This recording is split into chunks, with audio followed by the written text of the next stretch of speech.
सब दोस्त लोगों को नमस्कार है। उम्मीद है आप लोग बढ़िया से होंगे।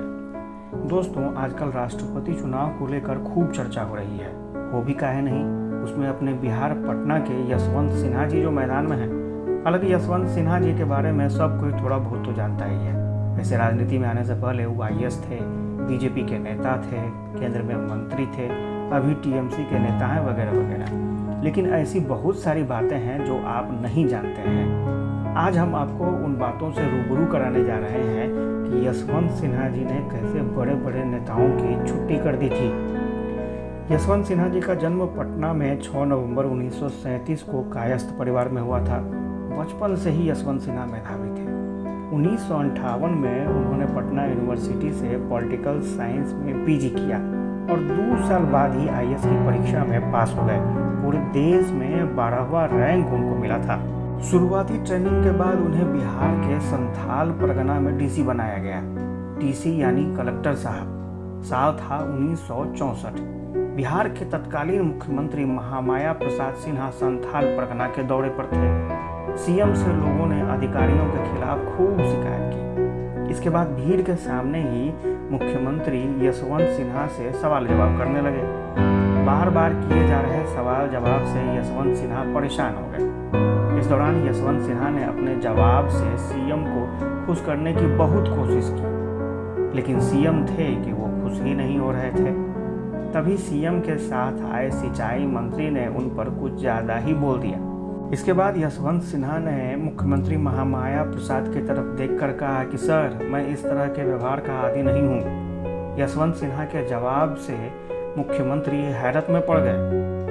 वहाँ के SP और DIG के सामने महामाया प्रसाद ने उनसे कहा कि आपको मंत्री के साथ इस तरह का व्यवहार नहीं करना चाहिए था। इसके बाद यशवंत सिन्हा ने कहा कि आपके मंत्री को भी मेरे साथ इस तरह व्यवहार नहीं करना चाहिए था।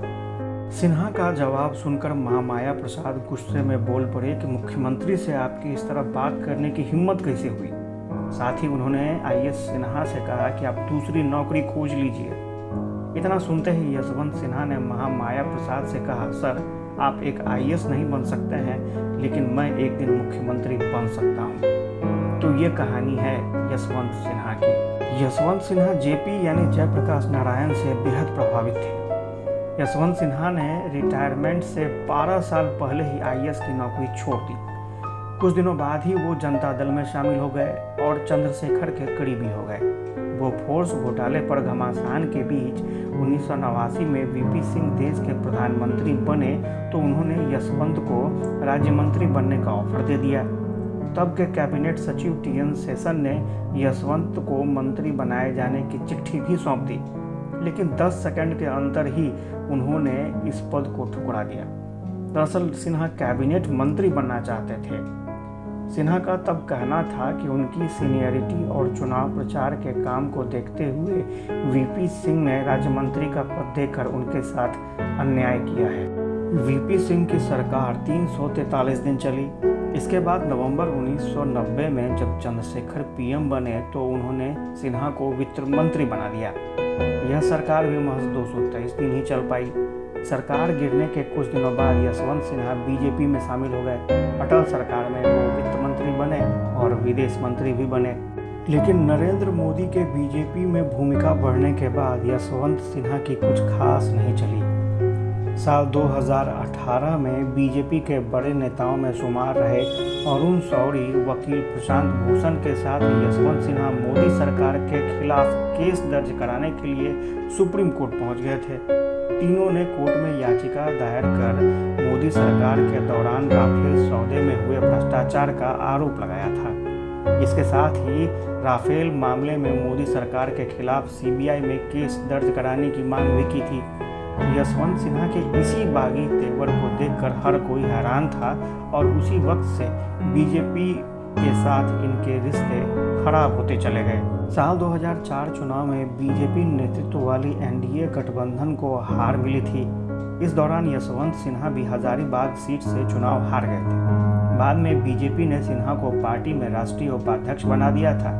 फिर 5 साल बाद हुए लोकसभा चुनाव में यशवंत सिन्हा अपनी हजारीबाग सीट से चुनाव जीतने में सफल रहे, लेकिन लालकृष्ण आडवाणी के नेतृत्व में चुनाव लड़ने वाली बीजेपी गठबंधन की हार हुई। चुनाव में एनडीए को मिली हार से यशवंत सिन्हा परेशान हो गए थे। इसके बाद अपने बगावती तेवर के लिए मशहूर यशवंत सिन्हा ने हार की जिम्मेदारी खुद लेते हुए पार्टी के उपाध्यक्ष पद से इस्तीफा दे दिया था।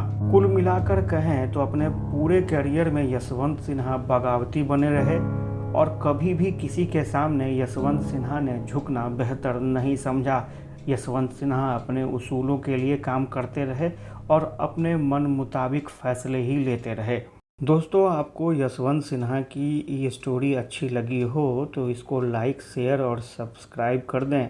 आगे और फिर दूसरी कहानियों के साथ आपसे जुड़ेंगे। तब तक के लिए नमस्कार।